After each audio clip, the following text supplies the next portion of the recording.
Hi guys, okay, welcome to lesson 10. This is what we're making in this video.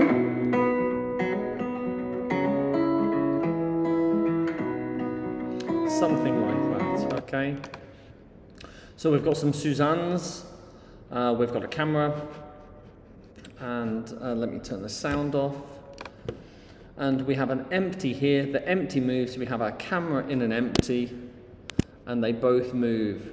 Yeah, so that this camera is tracking this empty here. Yeah, we've done some camera work before, and we've tracked a ball, yeah, or we've tracked a stationary object. We've never tracked an empty before, yeah. So we're going to have a play about with this, and we're also going to have a play about with adding some cool materials. Like here, we've got a bloom on the eye. I think. Let's have a look at this. Got some material down here and the emission on this, yeah? Right, so let's go ahead and get started. So, file new. Right, AX, delete everything. Okay, let's add a Suzanne, okay? So a mesh and a monkey. Shift D, grab it, move it. Shift D, grab it, wait. How many have I got? Grab it. Move it, and again, let me go here, front view, Shift D, move it along the x-axis, oi, hello, Shift D, move that along the x-axis as well, yeah? Okay, so they're not perfectly interspersed, but they don't have to be, they really don't, it really doesn't matter, yeah?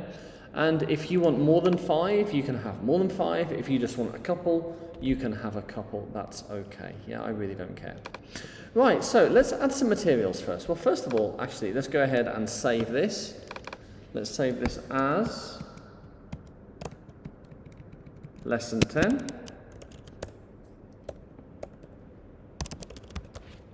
Save this as lesson 10. Good. Right, so let's play about with some materials. If we want, we can have an image texture, yeah, like we've used before. So let's have one of these as an image texture. I don't remember what any of these look like.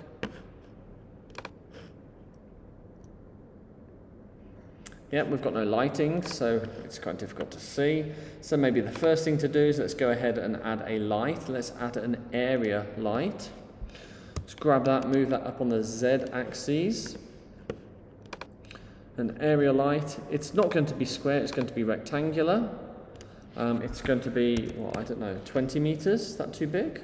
No, that's okay. And 5 meters. And it's going to be maybe 10,000 watts. Okay, let's try that, yeah? All right, now we can kind of see the material that we've got on this. Let's change this light, okay? I don't like the location, so let's grab it, move it on the y-axis, and let's change the angle that it's pointing. Oi. Let's change the angle that it's pointing. There we go, okay. Might be a bit strong, so let's drop the power down. Wait, not up, down. Okay, there we go, yeah. We'll need to play with the lighting a little bit, but for now, that's okay. I'm going to go ahead and hide the light, because otherwise it gets distracting when we're working with it.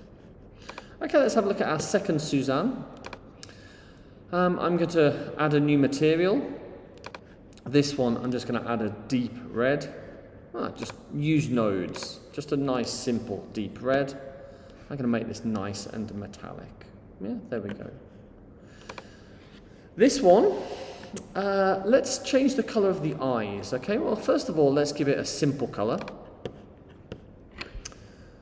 So let's just give it, and I like using this Christensen Burley.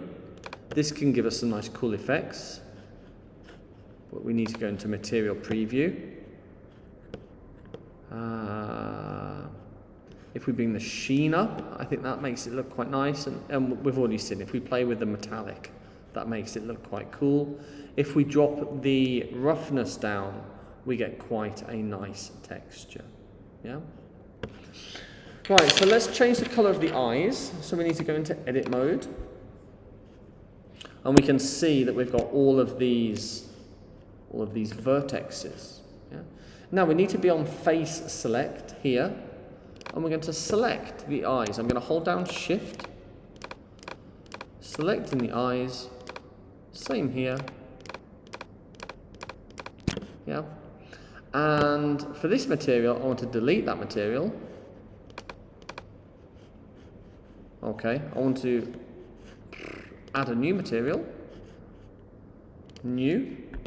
This is going to be not principled BSDF, this is going to be an emission. Let's have it white, and I think this color needs to go right up to something like 25. Yeah. And then when we've done that, I think we need to click assign. Yep, and now we've got this material, this object. This object now has two materials associated with it. And this is, we did this first in lesson 1, when we worked with a cube, just a simple cube, and we coloured the faces. Yeah? But since then, we haven't done anything where we've had a material with more than one colour. Right, okay, good. So we've got three monkeys coloured. And if you want to do more, if you want to change, well, let's go ahead, actually. Wait. Let's go ahead and change maybe the nose. Yeah. Let's have a new material here. New. And let's just give him just a slightly different coloured nose, him or her. Yeah. And then we have to assign that. Okay, and now we have 3 colours on this Suzanne. You can go ahead and play with that. There's lots of different things that you can do. This Suzanne, let's have a bit more detail. Now, he looks a bit blocky at the moment, he or she. Yeah. Now we can smoothen it out if we add a constraint. Is it constraint?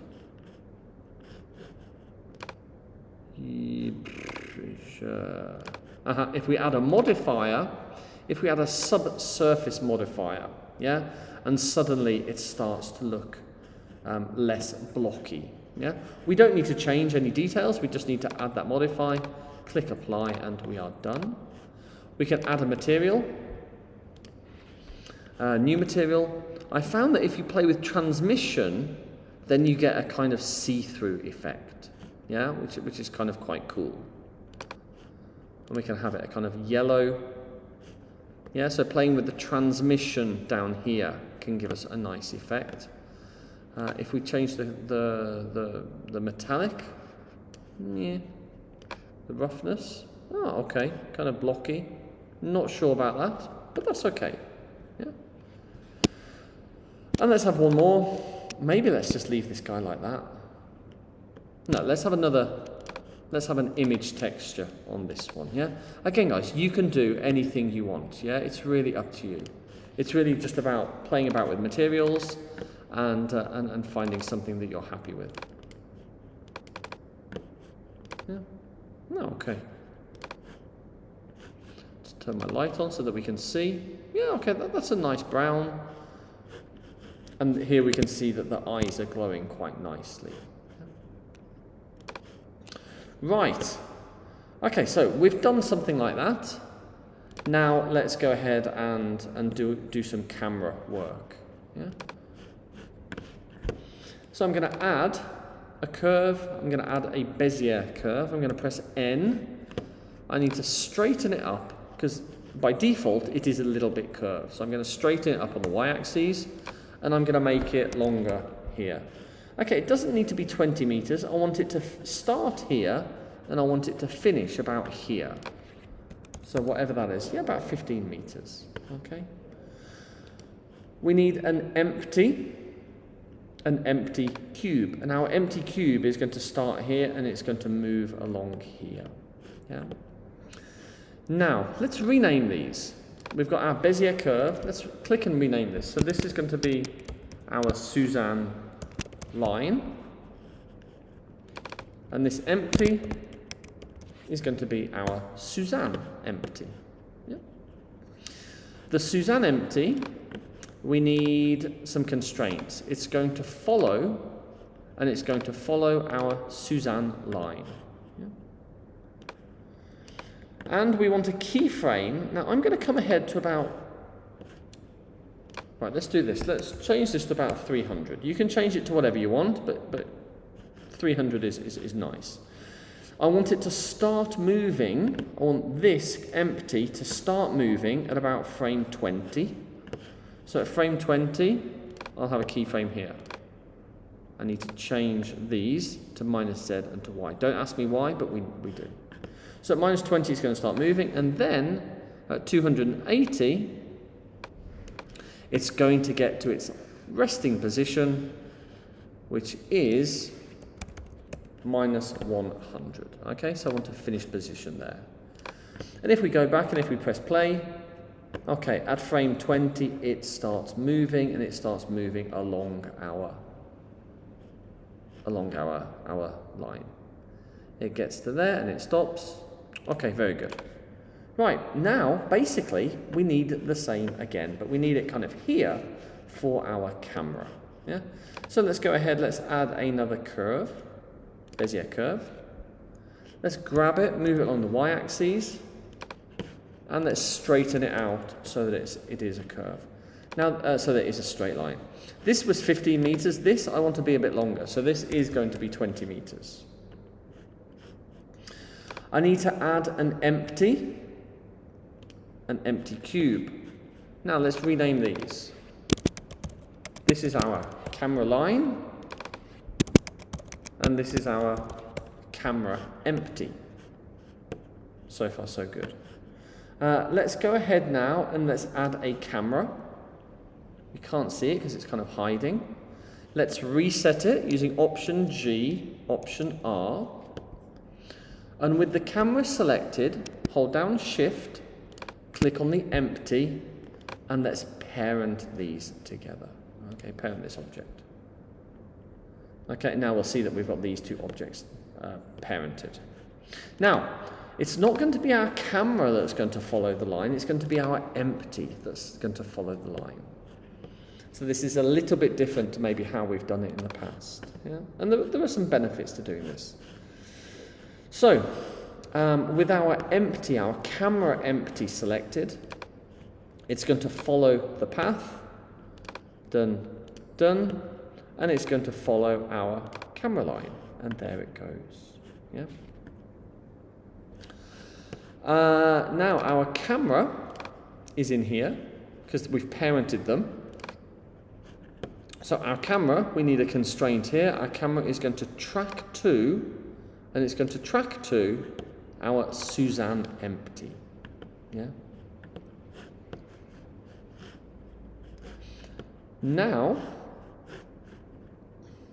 if we go up to our camera empty, we need to click here, fix position and follow curve. And when we check both of those, then we can see our camera. Without those checked, we can't see our camera.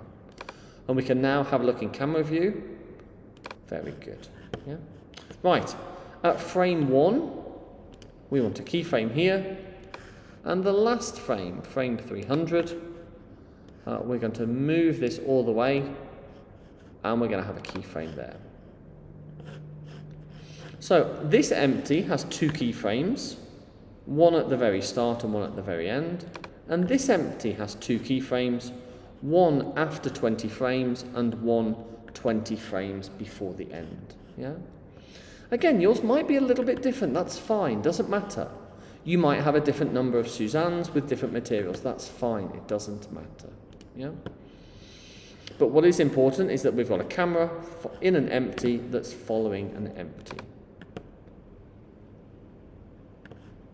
Something like this.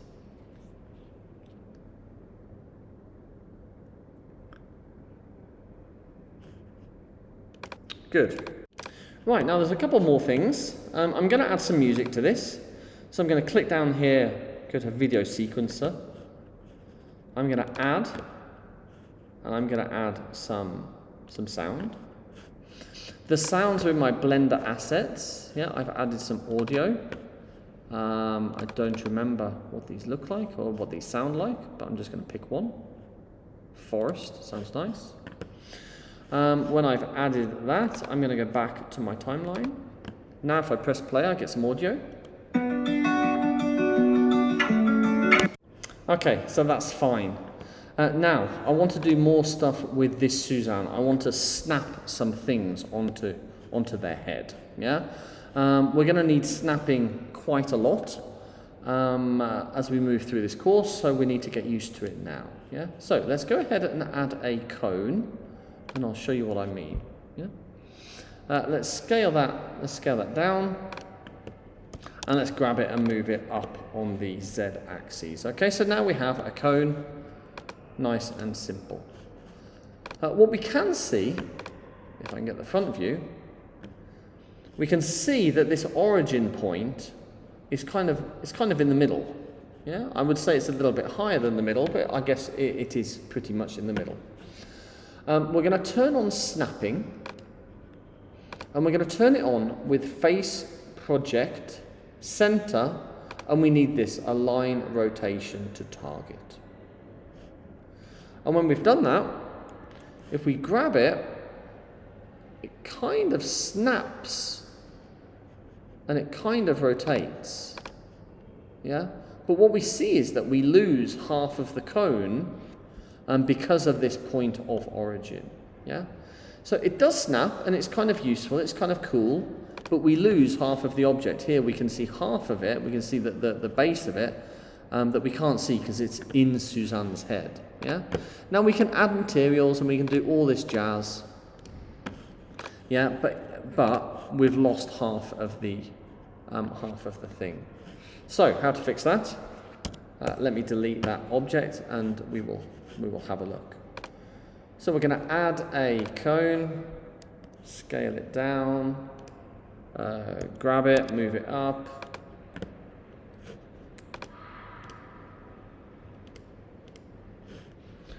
Grab it, move it along. Wait, sorry. Grab it, move it along. Yeah, there we go.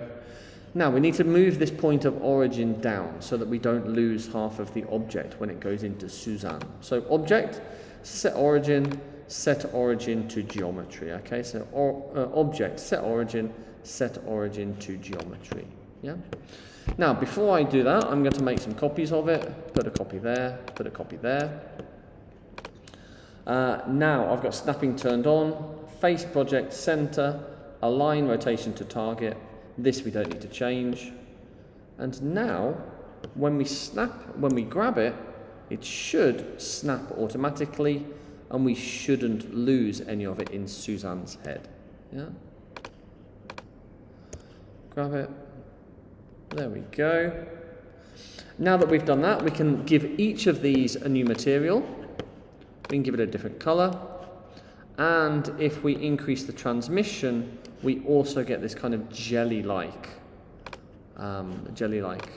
material. So blue, increase transmission. Let's do this one.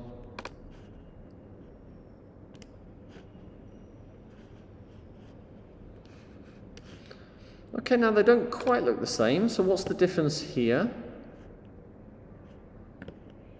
So no metallic and no roughness. Uh-huh.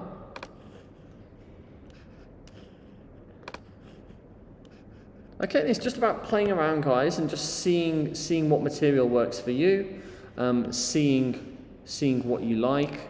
And just try turning some of these up, turning some of them down, turning them on. Well, that's okay, isn't it? Maybe I'll do that for all of them. Yeah. Maybe I'll have a different red. Oh, there we go. Something like that. Okay. Entirely up to you. Okay. Just play around with these settings. Select an object, turn them up, turn them down, see how it affects them until you get something that you're happy with. Yeah. Right, we're almost done. I don't think we've got enough light, so I'm going to turn my light on. Now, it's not a point light, is it? It's an area light.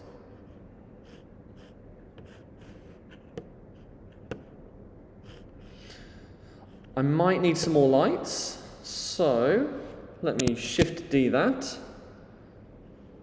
Let's have it overhead. Let's rotate that down.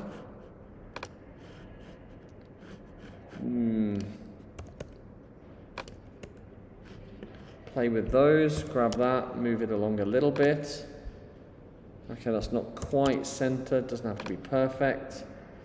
Right, let's go to world mode. Let's have a look in our rendered view.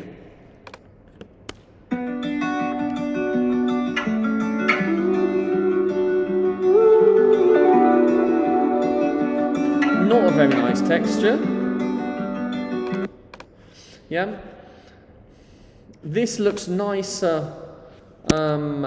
This looks nicer. Well, it doesn't look very nice actually. Yeah. So maybe I'm going to change that. Maybe I don't want this transmission. Maybe I don't want it so strong.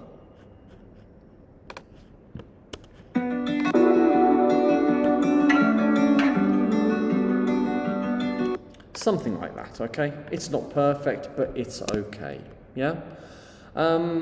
Play about, have some fun, and then when you come to render, you will need to... there's one thing I think we have to do to get these eyes to glow. Something up here. In render properties, we need to click on bloom, and then the eyes really glow. Okay, so we've got an emission material here. Now, for our emission material to work properly, we do need to turn on bloom, okay? Then the eyes really shine, yeah? We can go to render. We can go to our MOV folder, except this is going to be FFmpeg, we know this. Our encoding is going to be QuickTime, we know that. We have got audio, so our audio is going to be MP3. We need to do this, otherwise we don't get audio in our encoding. Yeah. Once you've done that, you can hit render, and then you can sit back and watch it. This is lesson 10, so I don't think this is a checkpoint lesson, but even still, you do need to add this to your iMovie, because next lesson, the end of next lesson, is checkpoint 6, so you will need to upload checkpoint 6 to YouTube. Okay. Right, enjoy, and I will see you in lesson 11. Bye for now.